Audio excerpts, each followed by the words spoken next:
Take a break for votes. The Committee on Homeland Security, Subcommittee on Transportation and Protective Security will come to order. The subcommittee is meeting today to discuss how TSA is working to mitigate threats to transportation security through reforming the agency's broken acquisition system.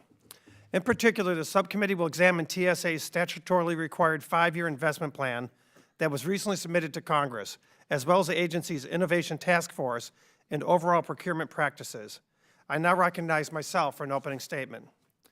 During my tenure as chairman of the subcommittee, I have watched the threat environment grow ever more startling.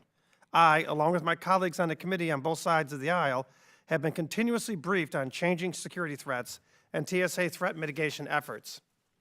Unfortunately, TSA continues to be plagued by a reactive rather than proactive posture when it comes to technology development and deployment.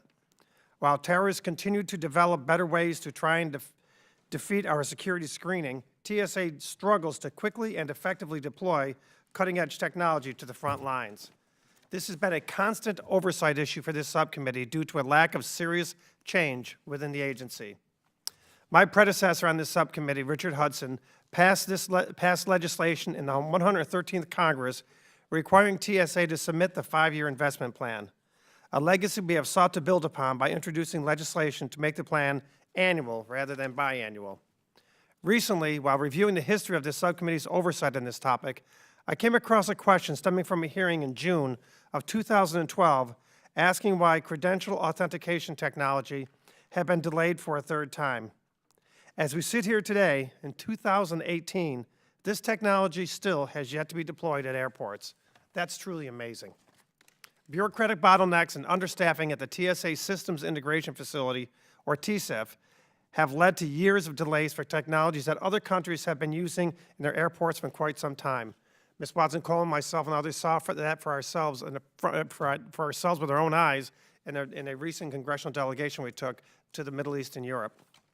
On a recent bipartisan congressional delegation, we saw that, as I mentioned to you. Excuse me, I got ahead of myself. Specifically, at Schiphol Airport in Amsterdam, screening checkpoints utilize advanced computer tomography systems, or CT, which offer screeners better picture quality and more advanced threat detection capabilities.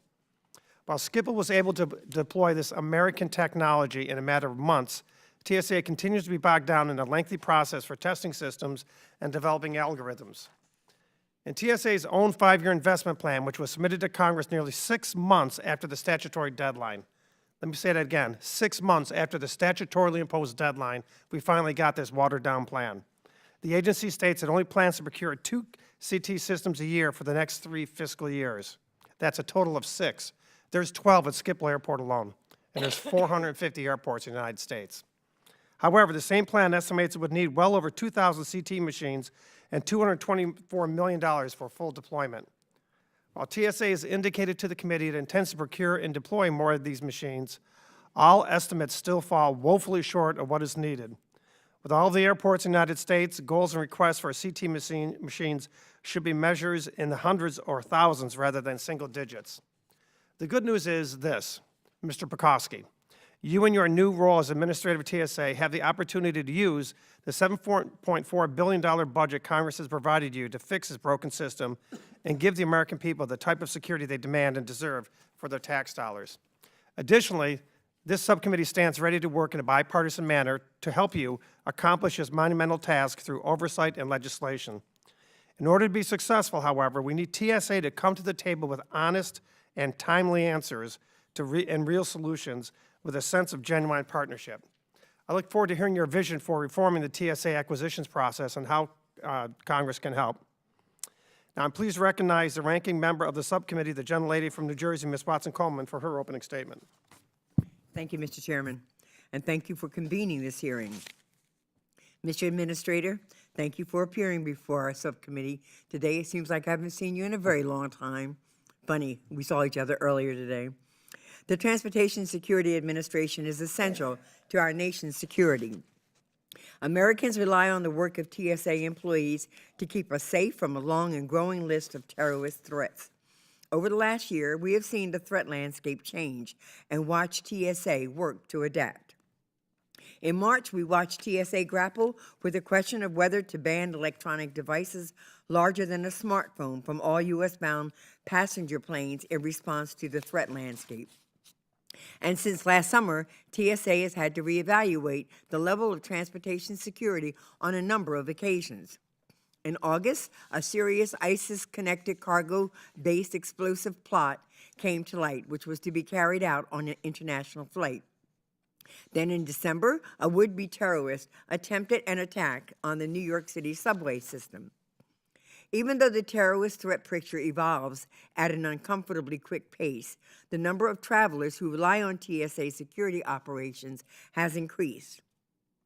During the holiday season, TSA screened a record of 42 million passengers and 31 million checked bags at airports across the country. TSA's plate is close to full. Still, we need the agency to do more.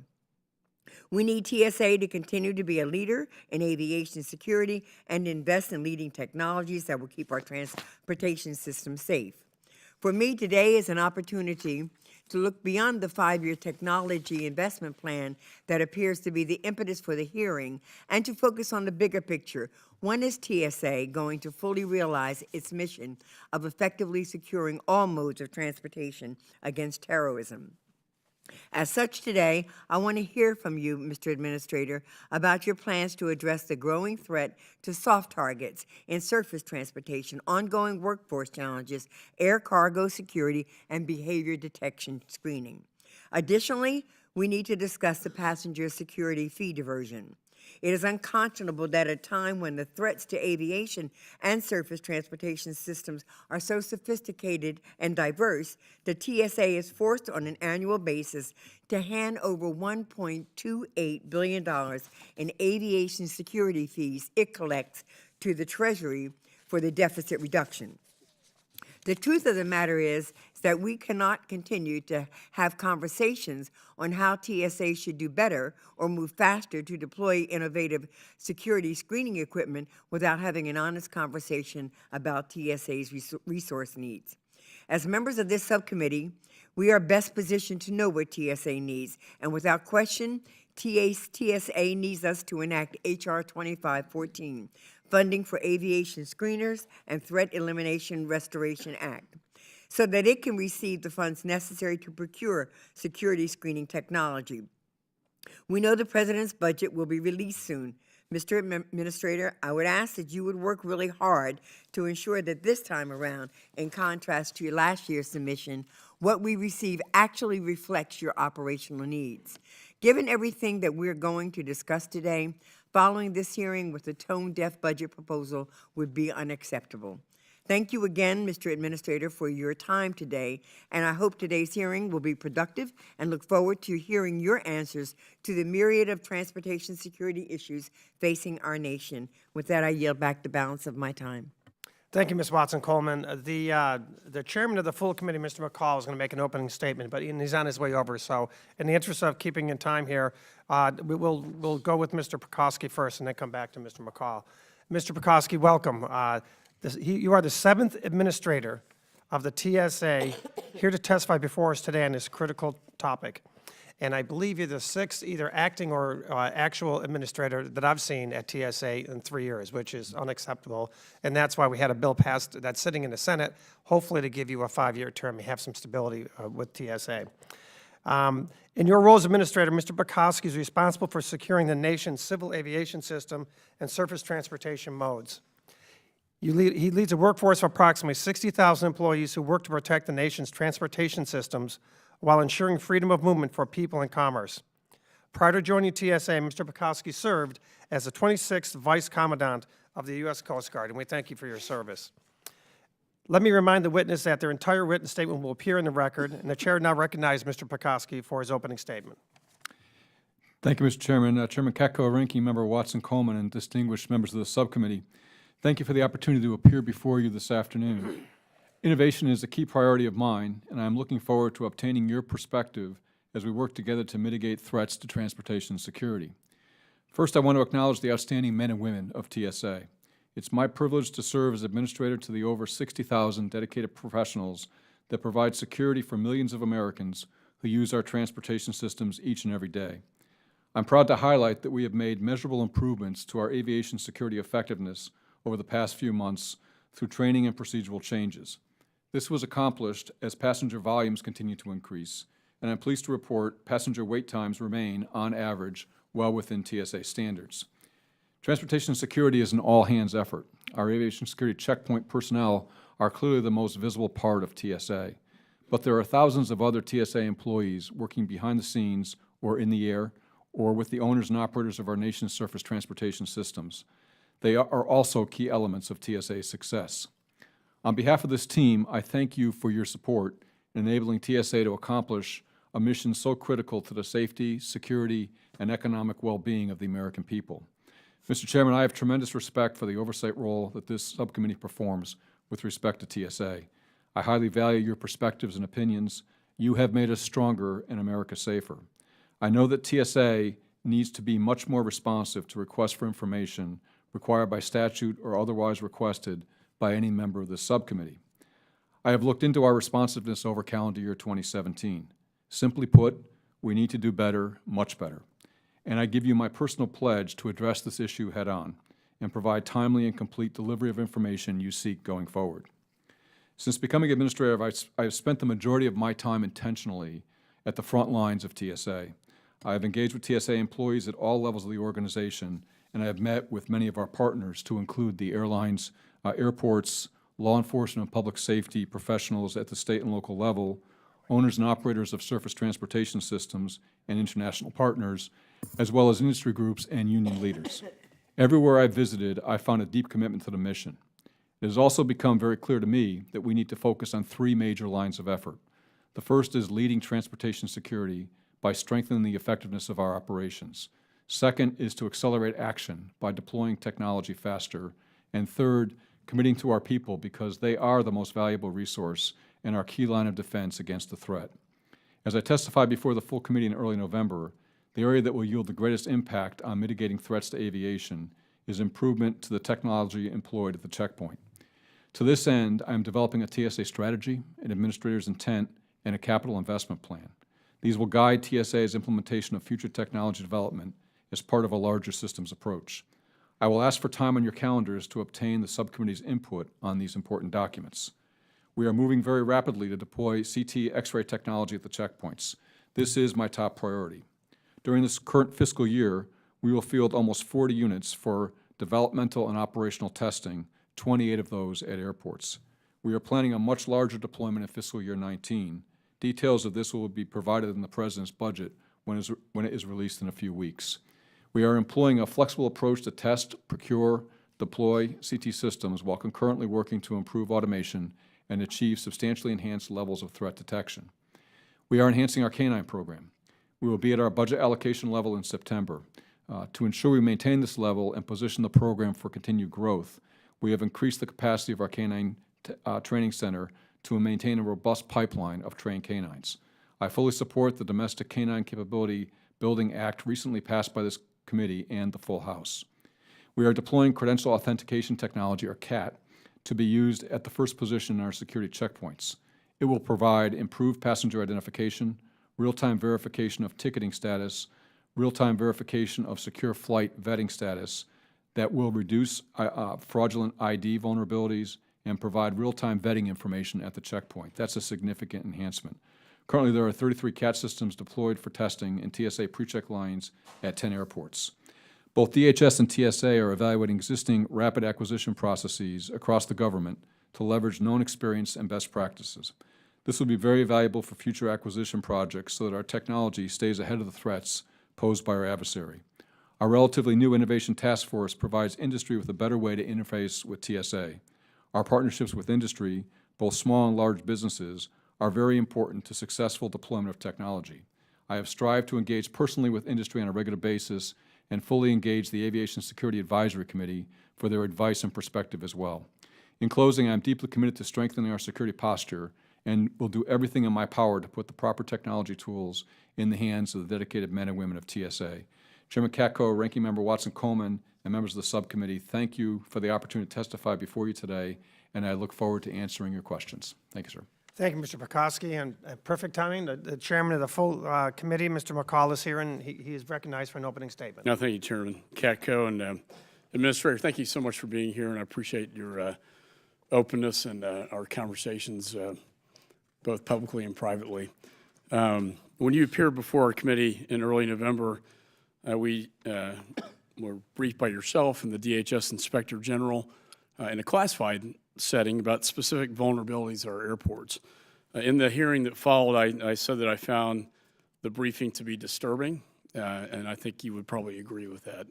I know my colleagues on both sides of the aisle feel the same way. And as we've seen across Europe and in New York, many of our most recent terror attacks have been carried out with vehicles and other low-tech means. However, with millions of Americans traveling annually by airplane, our aviation sector still remains, in my judgment, the crown jewel of the terrorist. And even though there are 60,000 TSA employees working hard, and we're very proud of them, to protect nearly 450 airports across the country, I believe we still need the most innovative and cutting-edge technology to keep our planes and passengers safe. As I stated at our full committee hearing in November, America's enemies only have to be right once. We have to be right 100%. And they're just one airplane flight away. That's why I remain concerned about the agency's inability to deploy computed tomography, or CT, and credential authentication, which would greatly enhance detection of threatening objects. And you know I've talked very productively about this. This concern was also made clear in November 9th letter to Acting Secretary Duke from myself and Chairman Katko, urging TSA to reform the acquisition and procurement process for screening technologies. Our letter also contained 9 questions about what actions DHS and TSA are taking to improve the overall screening system. We appreciate your efforts to get a response to our committee. I must say we were a bit underwhelmed by the lack of details. In particular, one of the responses stated that CT systems beyond the prototype phase would not be deployed until early to mid-2019. There is an airport in Amsterdam that already uses American-made CT to screen bags. Not having this kind of enhanced security at our own airports, I believe, is unacceptable. It's also important that the TSA work with our international partners to install CT scanners at airports overseas, particularly those in the high-threat areas from last point of departure, which serve for inbound flights. This is something I've expressed to you in our most recent conversation, as recent as today, and I'm hopeful that you and I can work together to come to a resolution to protect the American people. To keep our homeland safe, we must have the best technology efficiently and effectively deployed without further delay.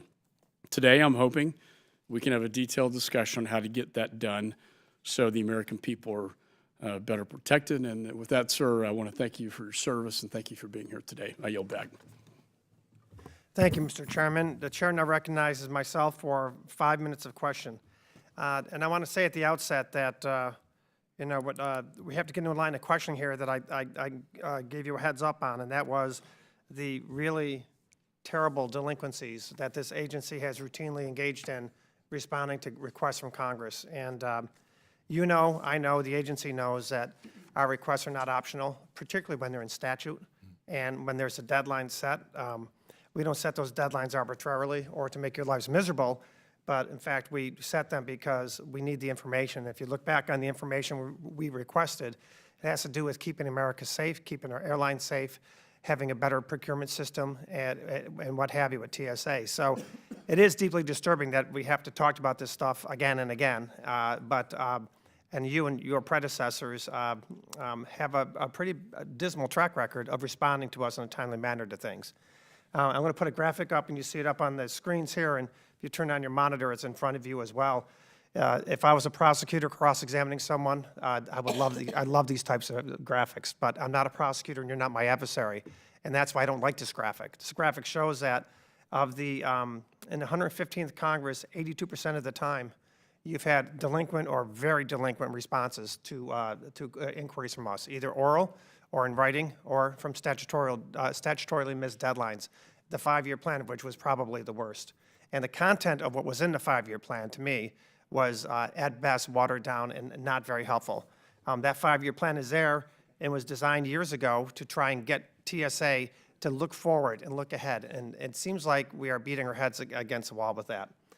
There's, just for the record, so it's clear, that out of the 17 requests you had from Congress this year, 14 of them were late or very, very late. And we're not talking by a couple hours, we're talking by days, weeks, and months.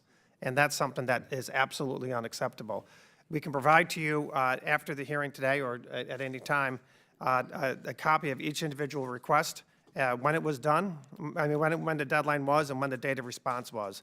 It's routine, like I said, for it to be multiple months late, and that is very difficult. Now, I want to talk about the biannual 5-year technology investment plan, which was submitted to the committee nearly 2 months late. And first of all, I guess I'd ask why that was. Any reason for that? Any justification for that? I understand part of this, and before you answer that question, is that you came in the middle of this, and that I understand. But you also have a professional staff who does a very good job and works very hard, and I'm just at a loss as to why it would be so late and you would just ignore a statutorily mandated deadline. Yes, sir. We don't intentionally ignore deadlines whatsoever. And as I said in my opening statement, this is a key priority of mine. I pride myself on being responsive to others' requests for information. And I will take a personal interest in this to make sure that going forward we meet the deadlines that we have established to respond to this committee, to every member of this committee. The reason that report was delayed, and this is just a reason, it's not a, the report should have been on time is the bottom line. The reason it was delayed is I got into office, I looked at the report, it had already been through staff clearance, and it's not just staff clearance within TSA, it's staff clearance within the administration as well. And there were some significant things that weren't in that report, for example, CT. And you commented that even the report that you have today shows 2 CT systems being acquired. That's because we can only report what's in the budget request. That doesn't reflect our current thinking on CT, as I just mentioned in my opening statement. And so the report needed to be revised to at least bring it up to the more current information that was subsequently provided to the committee. But bottom line is it shouldn't be late, and I will take a personal interest in making sure that we are responsive to the committee's concerns. And like I said, we very much appreciate your oversight. We want this to be a strong partnership. I think it already is a strong partnership, but it can be even stronger. And every time I've talked to a member of this committee, the first question they ask me after I brief them on whatever information I brief is, how can we help? And I really appreciate that, and I want to make sure that I do everything I can to provide you the information that you need going forward. The second thing I'd mention, sir, is that I firmly believe in a long view. And one of the things that TSA does not have is a long-term capital investment plan. And so that's why we do fits and starts, if you will, on some of these projects. And what I want to do is to be able to take a little bit longer view, a 5-year look at what our capital requirements are and actually plan that out so that, we see it and we can plan to it early enough on so that things go much smoother than what they have in the past. Well, that's part of the reason why you have the 5-year plan, so we can help you looking forward. And we're trying to force the agency to look forward, and it's something you shouldn't have to start anew. It's something that's already there for you. I'll note just for the record that with respect to the letter we sent out on November 9th of 2017 with Mr. Chairman to my right, that was a very pressing matter, a very serious matter, and we got it Tuesday of this last week, which is almost a couple months late. And we're trying to help keep the country safe too, and we have a job to make sure the oversight is done appropriately. We can't help you, which we want to do, if you don't give us the information to help you with. And if you haven't noticed, this is one of the most legislatively active committees probably in the history of Congress under Mr. McCall's leadership. And we turn out so many bills that are so important to keeping our country safe. We can't do the legislation unless we know what the problem is. For example, I'm contemplating something to expand the resources for TSIF, which I know is a bottleneck for technology, and we want to help with that. But we can't if we don't get the information, especially when we don't get the information in a timely manner. So I'm quite confident you got the message. So with that, I'll recognize Ms. Watson-Coleman for 5 minutes of questioning.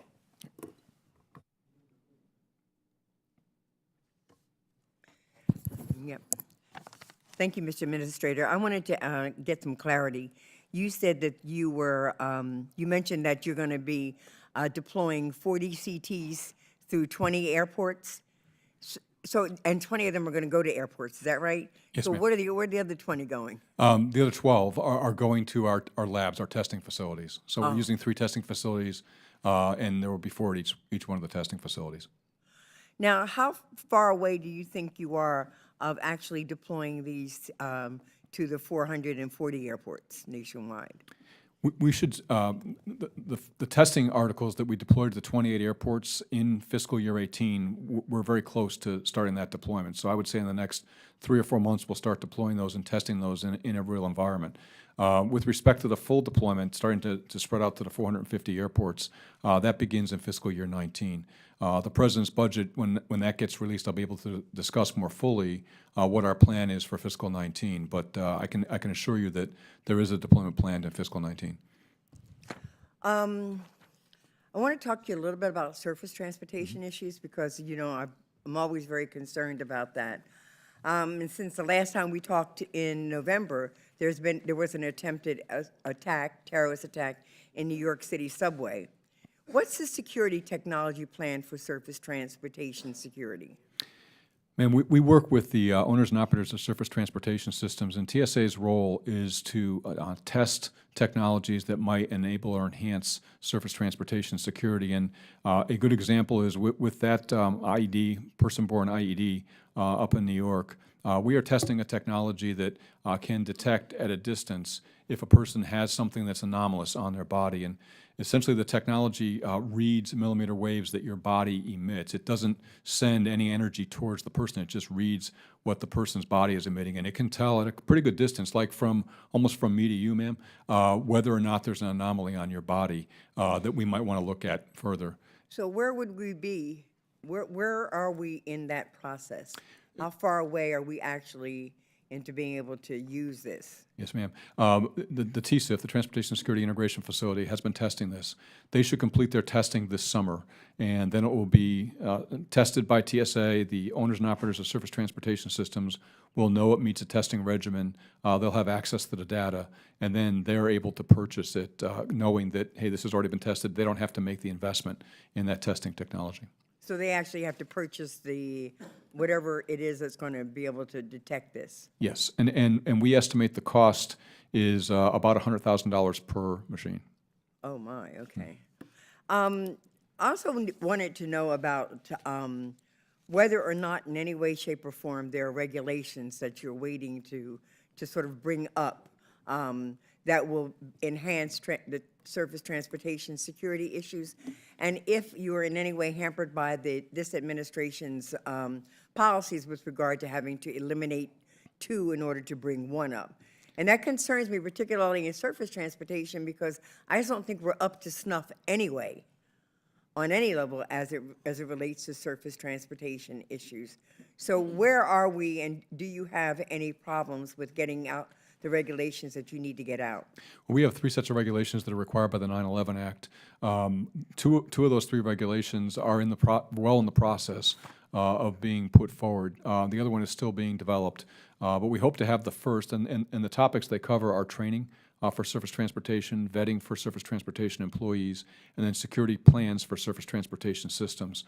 We expect the first regulation to come out sometime this year, and the next one the year following that, and then the third one is still in development. So are you compelled to have to eliminate 2 in order to bring one forward? We're still working, yes, ma'am, we're still working the implementation of that executive order inside the administration, so that process is still going on back and forth between the agencies. Okay, okay. I want to talk to you a little bit more about the TSOs, because I think that whole issue with regard to their salary, the conditions under which they're employed, their ability to make complaints and have those complaints dealt with on independent third parties, that kind of thing. I wanted to know what you've done personally to sort of advance not only this career path, but to ensure that they're more fairly compensated and are more a part of a predictable system. Yes, ma'am. That's a key focus of mine, and I spend a lot of time at the front line of TSA, meeting with our transportation security officers and understanding the work that they perform and the conditions under which they work.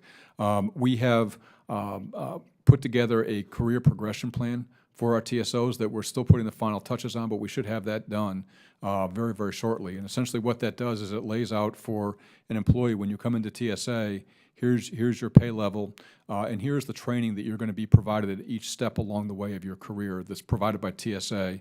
The training would be both resident training, in other words, we would send you to a school, most likely the TSA Academy at Glencoe, Georgia, for training, or training that's provided on site for you.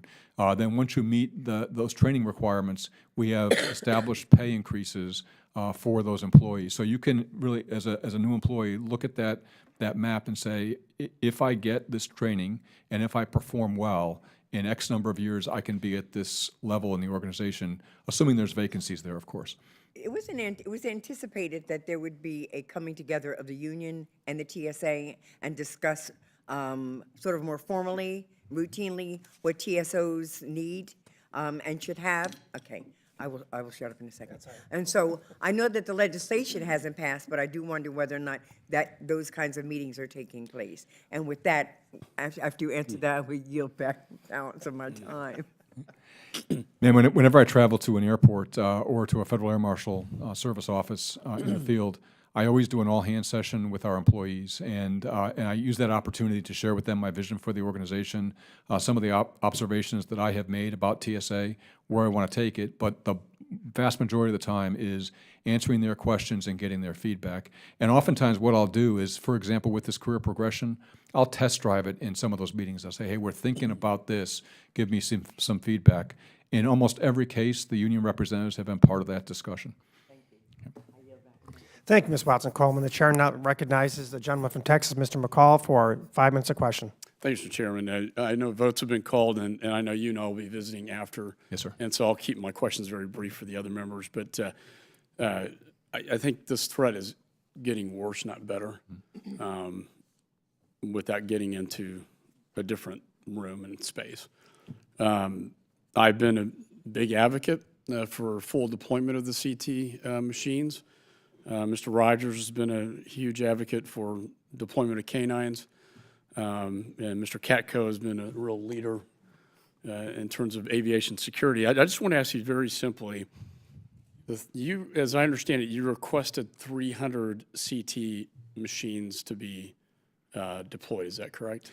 Yes, sir. In our hearing, the full committee hearing on November 8th, that was the number we were using, was 300.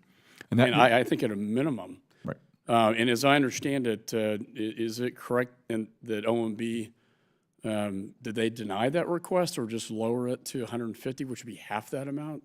Well, whenever an agency requests a budget item from the department or OMB, it goes through a review process, and OMB and the department have top-line constraints, so they only have a certain amount of money they need to they can allocate, and they make decisions based on that. I mean, this is dollars and cents. We're talking about American lives.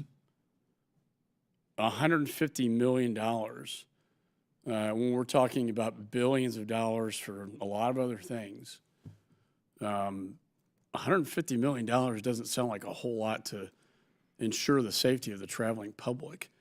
And to cut that in half, when I think, quite frankly, we need more than 300 of these machines fully deployed, particularly in these dangerous countries that are last point of departure airports. I flew back from Africa and Paris, and Istanbul Cairo's frightening when we've inspected those airports. And I'll just close in saying this, and I think I speak for all members on both sides of the aisle. I want to work with you to do two things: to reprogram monies for the request that you made for 300 machines, and if we need an additional appropriation. And I understand the confines you're within the OMB and the White House, but I think we in Congress can make the case for you, because I know what you want, and we want to give you what you need to protect the traveling public. And so let me just end with that I think we all want to work with you to get to that number, and I think anything less than that is unacceptable for the American people. Sir, I yield back. Well, Mr. Chairman, I couldn't agree with you more, and I don't think anyone on the committee disagrees with you at all on that. So with that, we do have votes, so we'll stand adjourned until with 5 minutes after votes conclude, and we will resume at that time. The committee-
That's the thing, when it's a small source like that, it's harder on your eyes, and it's just a big soft source.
Always brought in a different operator when they had to operate board.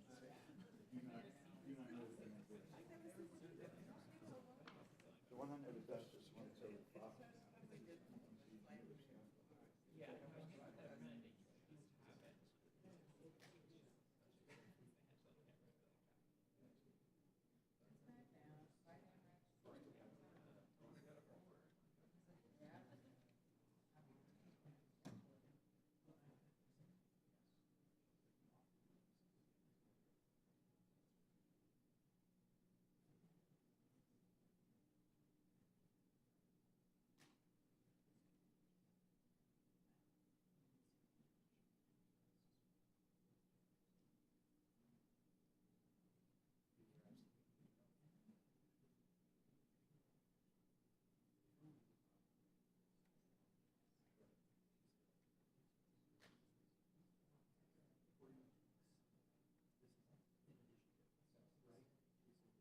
What are they doing?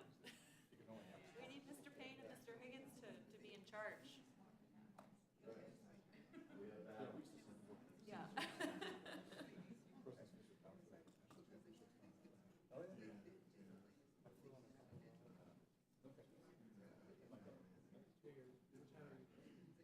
I'm sort of neither, huh? So I'm just kind of sitting. I'm Switzerland today. Yeah.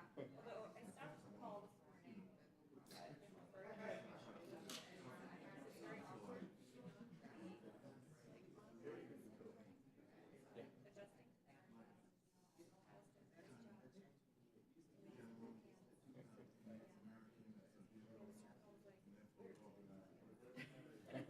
Adjusting. Stop making those faces. Yeah.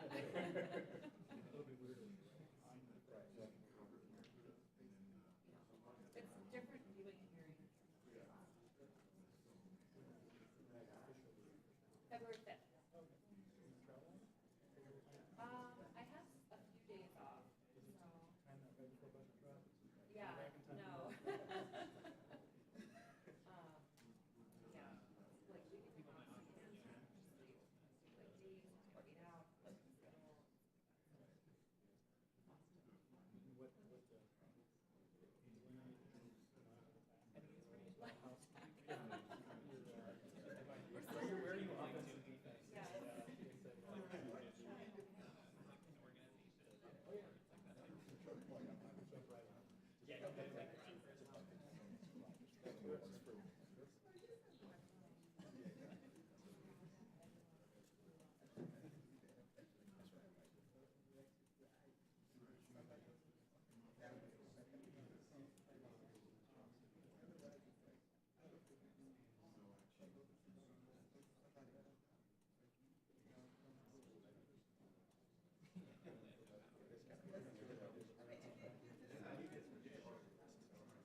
The subcommittee is now back in session, and we turn to the gentleman from New Jersey, Mr. Payne, for 5 minutes of questioning.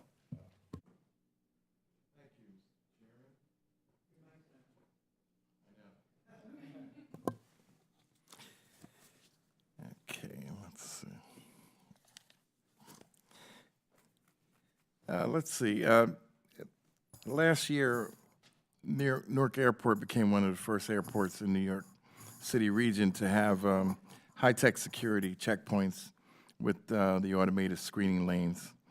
However, the strategic plan refresh mentions that procurements are not anticipated until FY 2020.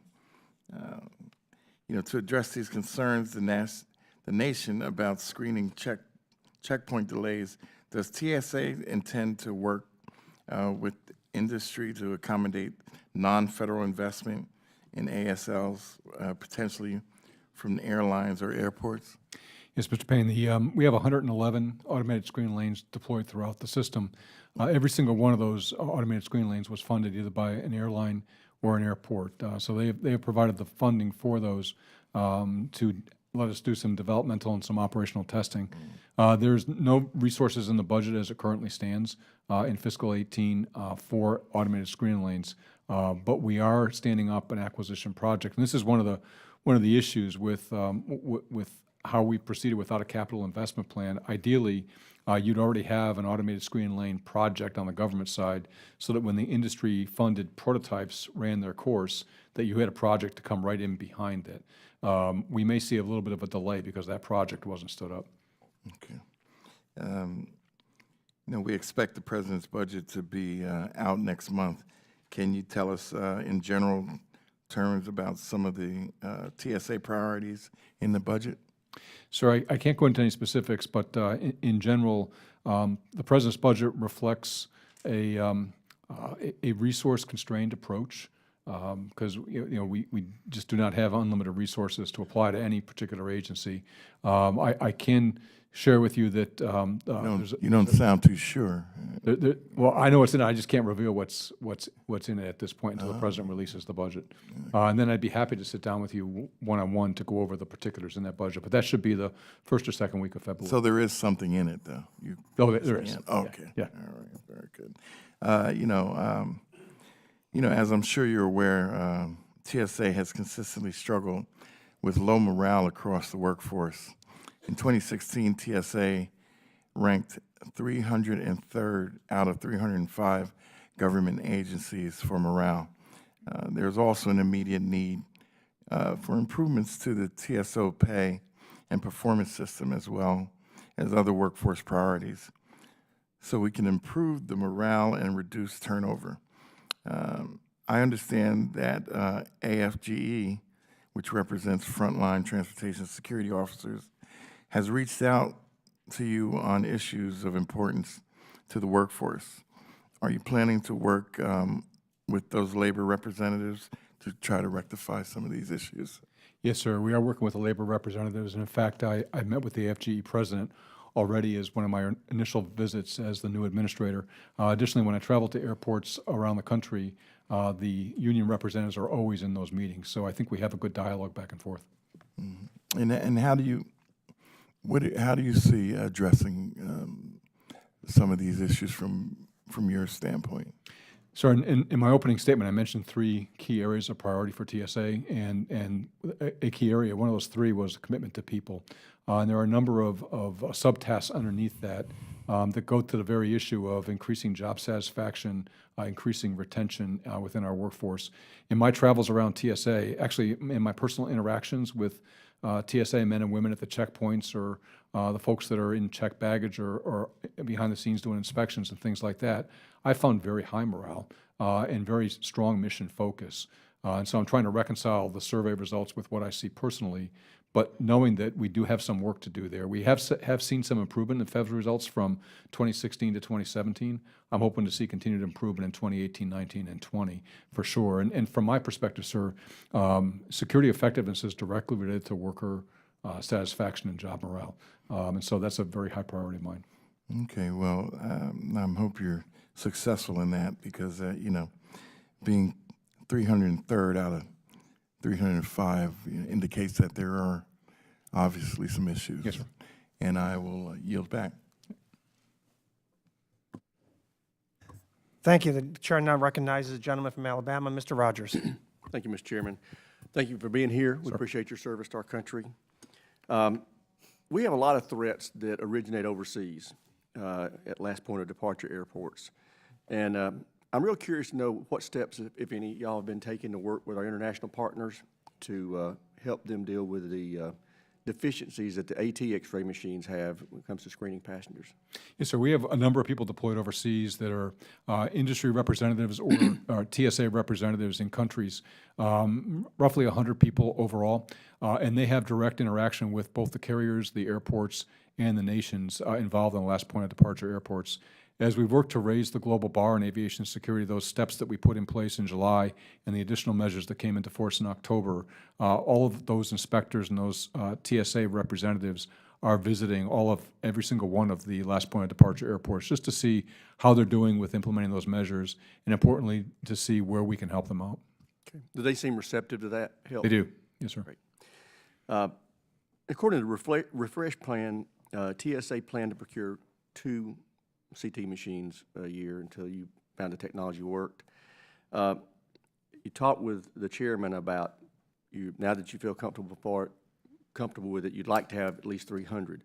What's down the road? What's the total number you think you'd be able to need for across the transportation world spectrum? Yes, sir. Initial planning would be very, very simple, and that is a one-for-one replacement of the advanced technology or the AT machines with the CAT technology. That's roughly 2,400 machines overall. We will find as we deploy the CAT machines that a one-for-one replacement may not be necessary. And additionally, a number of airports around the country are doing a lot of investment in their airport infrastructure, and the way they invest may require more lanes for us or fewer. And so it's a very exact process to go through airport by airport and see where we can deploy the CT technology. Finally, there are some restrictions because the CT machines weigh more and they're a little bit bigger. And so in some airports, without those infrastructure investments, they may not be able to handle a CT machine. Well, we understand that you're constrained by the president's budget and your advocacy, but the good news is the president proposes and we decide. So we're going to do our best, as the chairman said, to try to help you get what you need. I'm curious, if you get to 300, what percentage of your capacity will that accommodate? That's if we get 300. I don't have the exact. It basically, it'd be 300 over roughly 2,400. So whatever that math turns out to be. What's also important is to have some level of predictability in the future funding stream. That's important for the manufacturers to understand that too. And as we go through the testing process that we're in right now, we have a number of manufacturers' machines that we are testing. We don't know at this point how many manufacturers of the set that we're testing are actually going to succeed in that test and be listed on our product list. So that will also determine how much capacity we can put out there. Basically, it's going to be the capacity of the number of manufacturers. Okay. Okay. I want to shift over. I appreciate the fact that you've been full-throated in your support of the legislation we passed last week dealing with establishing a working group for canine production and training. And I hope that it's your expectation to give the same commitment to carrying out the report and recommendations that they're going to yield as to how we implement that production and training. Yes, sir, absolutely. And in fact, I'd like to get a start on the requirements in that legislation before the legislation is even passed. I agree with it so much that I think we shouldn't waste any time. We should just get about the business and get it done. Great. I know you and I have talked about the fact that TSA is struggling with American vendors to get green dogs, or the dogs that have the capability but haven't been trained yet. What is the status of, or is there any activity going on with within TSA to kind of modify their procurement processes to reflect more what DOD does? Yes, sir. And we're constantly looking at that because our procurement processes, as many of the other members have noted, they're lengthy. And so, my approach is to look at it and say, how can we streamline, even within the existing requirements that we have, how can we streamline that process to get to an end solution faster? My central effort in my strategy is going to be to accelerate action, because as I look across TSA, many things just take a lot longer than I think they should take. No matter what it is, it takes longer than I think what it should take. And so, a key focus, and certainly a focus on getting technology deployed out to our frontline workforce, which would include canines, because I firmly believe that we need to do everything we can to get the right tools in the hands of the men and women we have out there. Great. My time is expired. I do have a couple of additional questions that I'll submit for the record, and I'd ask you to reply to those. With that, I yield back. Sure. Thank you. I just want to note, we may do a quick second round if warranted. With that, I'll recognize gentleman from Louisiana. Thank you, Mr. Chairman. Mr. McCoskey, thank you for appearing before us today. I'd like to touch on a couple of subjects very quickly. My colleague mentioned morale in TSA. Would you not contribute the morale status, generally speaking, at TSA would be due to sort of consistent failures and high turnover? Wouldn't you contribute that as? So I think there are a lot of factors that feed into the morale of our employees. Those would be two of the factors. I think other factors are the nature of the work, the repetitive nature of the work, the stress that they're under. Certainly, some of the feedback they get from customers that might not be fair feedback, things like that. We touched upon an interesting aspect of this, mentioning your a 5-year term rather than frequent turnover at the upper administrative levels, and morale is reflective of consistency in my experience. In 2017, just a couple of months ago, we passed the Department of Homeland Security Authorization Act, and it now languishes in the Senate. If our colleagues in the Senate will act and passed that full authorization, which was the first time the Department of Homeland Security was authorized since its inception, which consolidates it under the oversight of one committee and the associated subcommittees. Would you not see that as a statement of consistency, and therefore would contribute to an improvement of morale?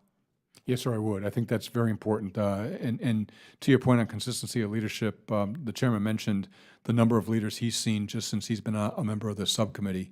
And having some stability at the top of the organization, I think, is very important. Thank you. I think it's very important, and I hope my Senate colleagues are listening.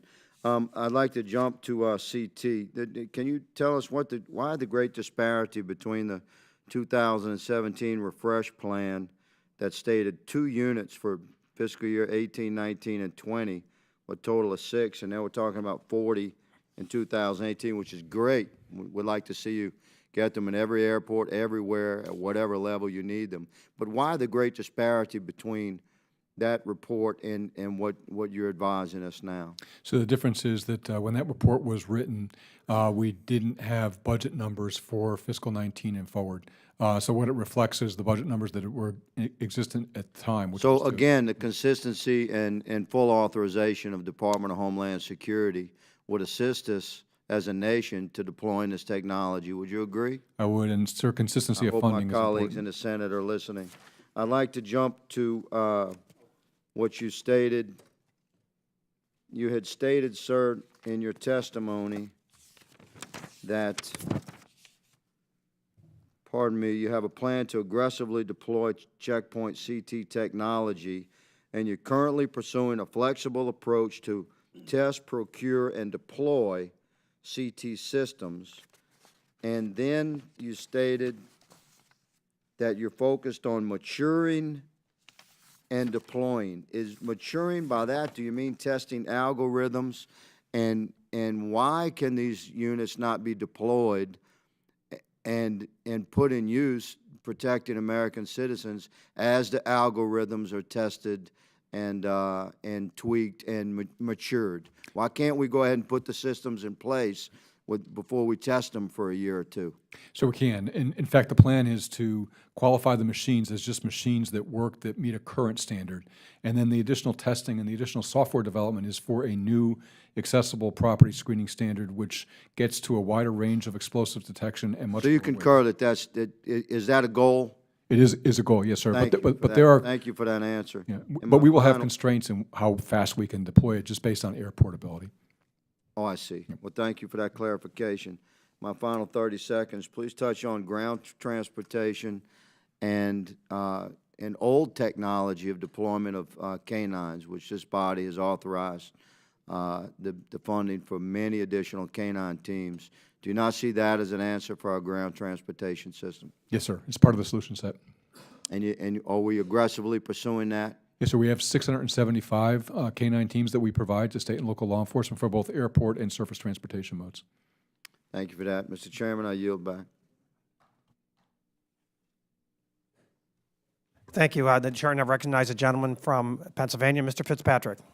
Thank you, Mr. Chairman. Thank you, Mr. Bukowski, for being here. My questions, I want to narrow in on cockpit safety specifically. The flight deck officer program, how is it working?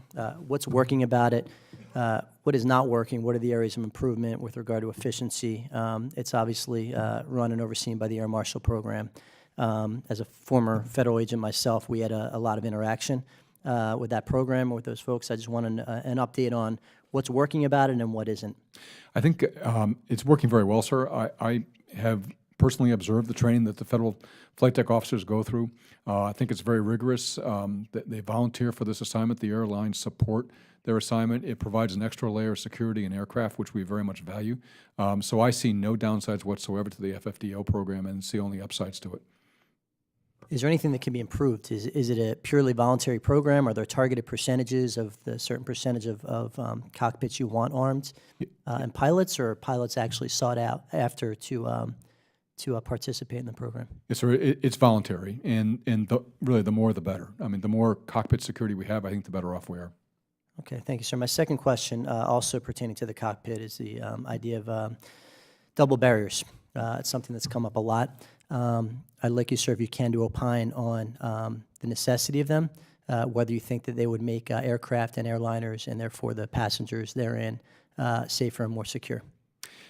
I have looked at the overall cockpit security issues, and as you know, on flights where we deploy federal air marshals, we generally put them in the forward part of the aircraft to provide that additional layer of security. And then when you consider the reinforced cockpit doors and then the potential of federal flight deck officers being on aircraft, there are several layers of security that are built in there.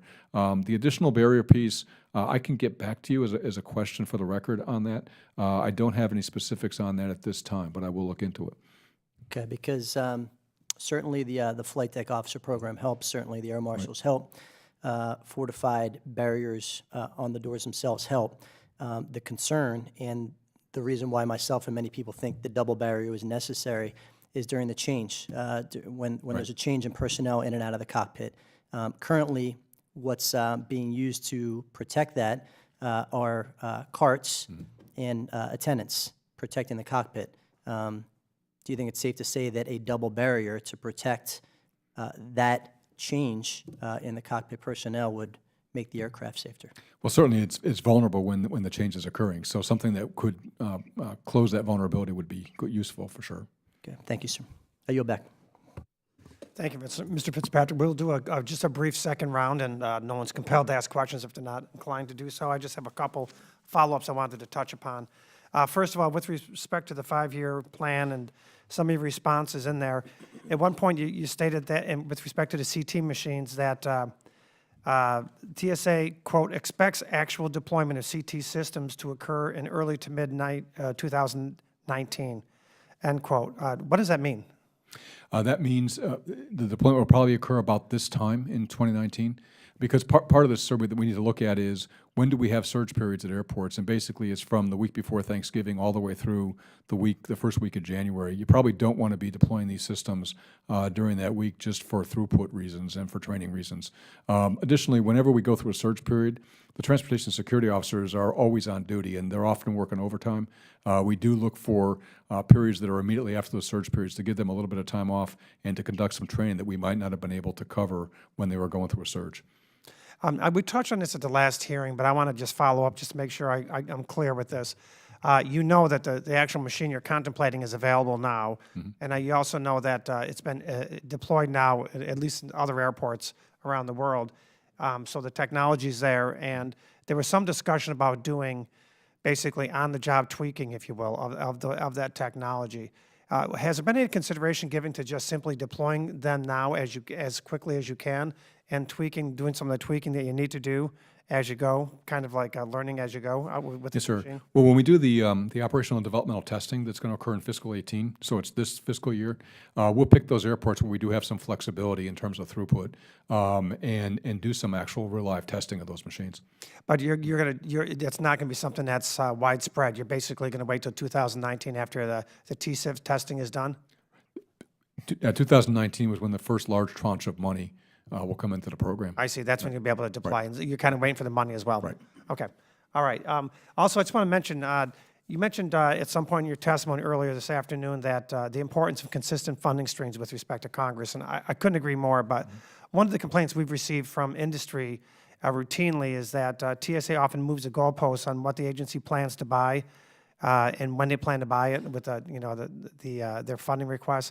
I wonder if you can comment on that, if you're aware of that issue in your short time there, and what you plan to do to try and address that, because one of the concerns I have, and we've discussed this many times, there's an awful lot of great technologies out there that never find their way to the battlefield, if you will, because of these moving of the goalposts that's occurred in the past. And it discourages entrepreneurs and upstart companies, and it also discourages a lot of companies to invest the amount of money they have to try and get these contracts. So I wonder if you could address that issue for me. Yes, sir. And, one of the purposes for the Innovation Task Force was to address that very issue, is how do we have a good, robust dialogue back and forth with the industry, both large businesses and small businesses, and really have an ongoing dialogue when we're doing developmental testing so that the industry partners know how that developmental testing is going on. They can make some adjustments to their equipment as it's proceeding. Once you get into operational testing, that gets to be a little bit of a different animal. But I do think that a predictable funding stream is very, very valuable to the industry. I mean, they're going to know that we're planning to invest X amount of dollars in 3 years hence. And if they want to put R&D effort to be able to compete for those projects, they can do it early enough on, which actually, at the end of the day, benefits us as well in the process. So, my goal is to have good, robust dialogue with the industry and to see if we can get to a point where in the capital budget, we have a predictable funding stream. Right now, in check bags, we have a very predictable funding stream. It's $250,000 per year. And that allows us to look out. We know in 3 years, we're going to have $250,000 adjusted for inflation. So airports and TSA can make plans for deploying those systems in an orderly fashion. In the rest of the capital budget, it's just not like that. And so I really think it's very important to get to the capital investment plan. Okay, great. I just want one last question since I have a minute here. This is something that's just a personal bugaboo of mine. I go to airports all over the world, and most of the international airports have automated exit lanes. And in fact, Syracuse, New York, of all places, which is not exactly the busiest airport in the world, has automated exit lanes. Every time I walk off an exit lane at a national airport or elsewhere, I see anywhere from 2 to 4 people in the exit lane just checking IDs when they come through. No bags are being checked or nothing like that.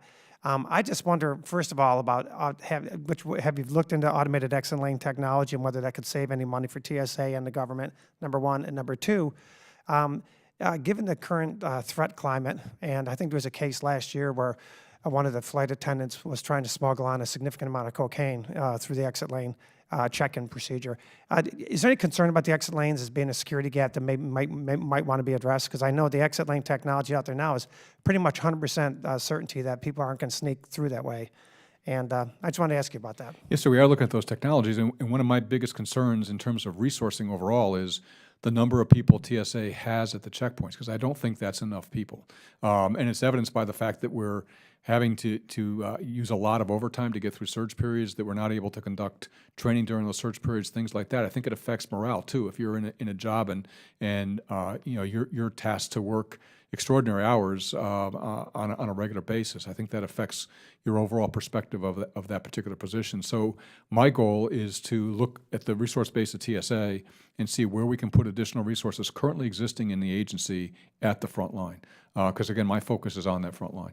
Okay, and I'd like to hear more when you get a chance to just think about the exit lane technology. It's something we addressed in some hearings a couple years ago, and I think it's something we ought to take another look at, just from a manpower standpoint, but also from a cost standpoint. And with that, the chair now recognizes the gentlewoman from New Jersey, Ms. Watson-Coleman.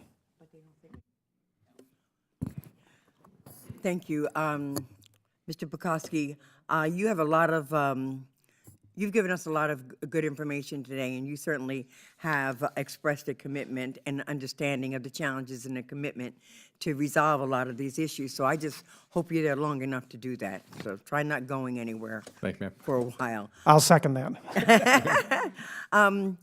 Last week, there was this report about a potential conflict of interest between staff at the Department of Homeland Security and a computed tomography contract that was awarded.